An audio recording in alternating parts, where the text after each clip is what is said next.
Morning all of you. तो आज की लेक्चर में हम पढ़ेंगे ट्रिग्नोमेट्रिक फंक्शन के बारे में। क्लास 9 और 10 में आपने एंगल निकालना सीखा होगा। प्लस sin 90 की वैल्यू कितना होता है, sin 5 की वैल्यू कितनी होगी, cos 60 डिग्री की कैसे होगी, ठीक है। तो वो ज्योमेट्रिकली होगा। आज वो करने का दूसरा तरीका बताएंगे, ठीक है। How will you find the value of trigonometric function and different values, ठीक है। तो क्लास 9 में हम फाइंड इक्विलेटरल ट्रायंगल माने છે, फाइंड राइट एंगल ट्रायंगल माने છે, ठीक। आर्डिनाइज करेंगे इस तरीके से। तो क्या करते हैं कि first we consider a unique circle, एक यूनिक सर्कल कंसीडर करेंगे, ठीक है। यूनिक सर्कल का ऐसा अर्थ है कि रेडियस 1, एक ऐसी सर्कल जिसकी रेडियस क्या हो 1 है, and we divide a horizontal lines it divides the circle into equal parts, ठीक है। एक horizontal line ड्रा करते हैं, इस सर्कल को दो इक्वल पार्ट में करता है, डिवाइड करता है, and that horizontal line is known as x axis। तो x और x डैश करेंगे, and we draw a vertical line which is known as y axis। It also divides the circles into equal parts. Both x-axis and y-axis intersect at a point which is called as origin. दोनों x-axis और y-axis एक point पर intersect होते हैं, उसे क्या बोलेंगे, origin। origin का कोऑर्डिनेट जो निर्देशांक होता है वो 0 का मतलब होता है 0 होता है, ठीक है। और ये x-axis और y-axis इस प्लेन को दो इक्वल पार्ट्स में क्या करता है, डिवाइड करता है, चार इक्वल। तो इस फर्स्ट पार्ट को बोलेंगे फर्स्ट कोऑर्डिनेट, सेकंड को सेकंड कोऑर्डिनेट, थर्ड को थर्ड कोऑर्डिनेट और फोर्थ को फोर्थ कोऑर्डिनेट, ठीक है। हमने सपोज किया था कि सर्कल क्या है, यूनिक सर्कल है, क्या मानेंगे, यूनिक सर्कल। यूनिक सर्कल का मतलब होता है कि रेडियस कितना है, 1 यूनिट है, इसकी रेडियस कितनी है, 1 यूनिट है, ठीक है। So let us suppose a point P at the circle which is lying in the first quadrant, whose coordinate is a comma b, मान लें कि पॉइंट P है, तो सर्कल के फर्स्ट कोऑर्डिनेट है, उसकी कोऑर्डिनेट क्या है, a comma b है।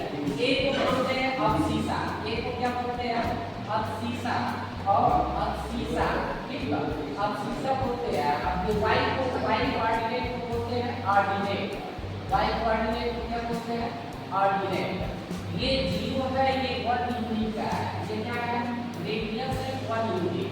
1 यूनिट का मतलब क्या है कि राइट डायरेक्शन में जब हम मूव करेंगे तो ये भी इसकी डिस्टेंस क्या होगी, 1 यूनिट है। x एक्सिस पे x कोऑर्डिनेट क्या होगा 1, y कोऑर्डिनेट कितना हो जाएगा 0। मान लीजिए कि पॉइंट A है, इसी तरह सपोज ये पॉइंट B है, तो यहां से यहां तक ये कौन सी वैल्यू है, x कोऑर्डिनेट। आप सीधा को बोलते हैं x कोऑर्डिनेट, ठीक है, और ऑर्डिनेट को बोलते हैं y कोऑर्डिनेट। ये कौन सा है, y कोऑर्डिनेट। y कोऑर्डिनेट मतलब कि ओरिजिन से y एक्सिस पे कितना डिस्टेंस ट्रेवल किया गया। y कोऑर्डिनेट मतलब ओरिजिन से y एक्सिस पे कितना डिस्टेंस ट्रेवल किया गया, ठीक है। तो ये यूनिक सर्कल है, ये भी यूनिक है, तो ये रेडियस क्या होगा, सेम, तो इसका डिस्टेंस भी सेम होगा। इसके लिए कोऑर्डिनेट लिखेंगे तो यहाँ x की वैल्यू क्या है 0, तो 0 का 1 हो जाएगा। और ये c इसका कोई वैल्यू हो जाएगी, ये 1 है तो लेफ्ट साइड में क्या होगा, -1 होगा 0।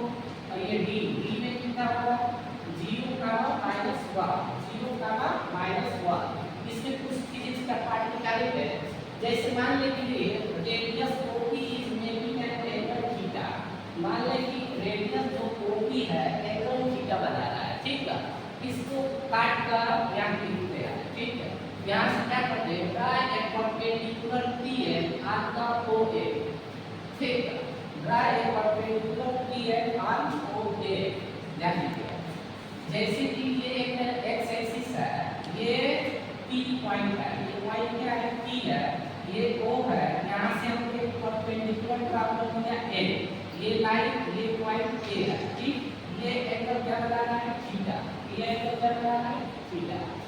तो क्लास 9 14 में ट्रिग्नोमेट्री में हमने पढ़ा था कि एंगल के सामने वाला साइड क्या होता है, परपेंडिकुलर।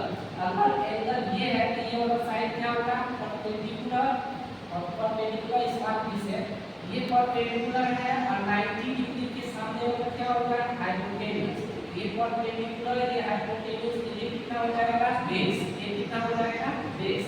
और बेसिक में जाएंगे यहाँ से cos थीटा की वैल्यू निकालेंगे। तो cos थीटा की वैल्यू बढ़ेंगे base by hypotenuse, base by hypotenuse. यहाँ बेस दिया है का यहाँ ठीक है, हाइपोटेन्यूज की वैल्यू कितनी है, 1। अब यहाँ से देखेंगे ये p का कोऑर्डिनेट a है, तो OA की वैल्यू कितना हो जाएगी, OA की वैल्यू है a, OA की वैल्यू क्या है, a, क्योंकि x कोऑर्डिनेट है। और PA की वैल्यू क्या है, b, ये y कोऑर्डिनेट है। PA की वैल्यू क्या है, b। तो यहाँ से PA की वैल्यू परपेंडिकुलर की वैल्यू क्या आ जाएगी, b, और OA की वैल्यू कितना आ जाएगी, a, कितना आ जाएगी, a। तो बेस यहाँ ये बेस है, ये क्या है, बेस। तो बेस यहाँ बेस की वैल्यू a है और हाइपोटेन्यूज की वैल्यू 1 है। यहाँ से याद रखेंगे कि cos थीटा हमेशा a के बराबर होगा, cos थीटा a के बराबर होगा।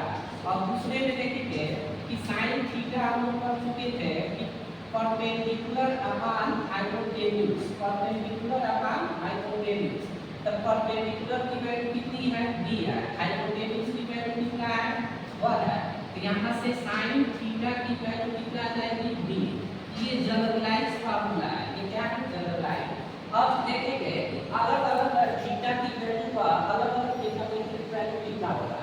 अब मान लीजिए हम निकालना चाहते हैं कि ये थीटा यहाँ आ जाए, थीटा क्या है, यहाँ, मतलब थीटा की वैल्यू क्या हो जाएगी, 0। अगर थीटा यहाँ पर आ जाए b पर, OP, अब OP से कोसाइड कर जाए तो थीटा कितना हो जाएगा, 90। ठीक है, अगर OP यहाँ C को कोसाइड कर जाए तो थीटा की वैल्यू कितना हो जाएगी, 180। अगर OP B से कोसाइड कर जाए तो थीटा की वैल्यू कितना हो जाएगी, 270। अब देखते हैं कैसे कैसे निकालते हैं। तो यहाँ पर रखने वाली बात क्या है, cos थीटा बराबर a और sin थीटा बराबर b। अब देखिए कैसे निकालते हैं। मान ले कि पहला केस है और OA की वैल्यू जैसे कि OP इक्वल टू OA रहेगा और इसमें हमने कोऑर्डिनेट निकाला तो 1 का मान 0। तो ये क्या है, a और ये इसकी वैल्यू पर थीटा के बराबर क्या करेंगे, 0 और cos 0 की वैल्यू a कितना है, 1 या cos 0 की वैल्यू कितना है, ठीक है, cos 0 की वैल्यू कितना है, 1। अगर ये sin थीटा की sin 0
सर हो गया